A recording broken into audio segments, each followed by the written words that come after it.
Chief हवेली लखा चौधरी तारक अराई की इस रिपोर्ट के मुताबिक सऊदी अरब में मुकीम अलहाज मियां गुलाम सरवर अराई और कुवैत के पाकिस्तान अराई न्यूज़ के चेयरमैन मियां अरफान चौधरी ने अपने मुश्तरका बयान में कहा कि अब पाकिस्तान में इलेक्शन तकरीबन मुकम्मल हो चुके हैं, अब असम्बलियों को मछली मंडी ना बनाया जाए। कहा कि तमाम सियासी पार्टियों से गुजारिश है कि अपने अपने मफाद की जंग बंद करके पाकिस्तानी आवाम और पाकिस्तान के मफाद का सोचा जाए ताकि पाकिस्तानी आवाम महंगाई की चक्की से बाहर आ सके।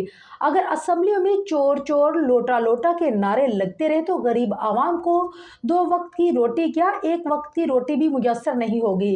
इस वक्त रमज़ान की आमद है।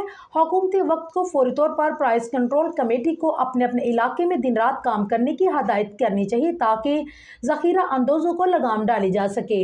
आम आदमी के लिए मुफ्त राशन स्कीम को ख़त्म करके बाज़ारों में सब्सिडी देकर राशन के स्टॉल लगाए जाए ताकि सफ़ेद पोश आदमी भी अपना गुजारा बसर कर सके। दियारे गैर में रहने वालों की दुआ है कि आने वाली नई हुकूमत अपने 5 साल पूरे करे ताकि नेशनल लेवल पर पाकिस्तान का मोरल बुलंद हो सके।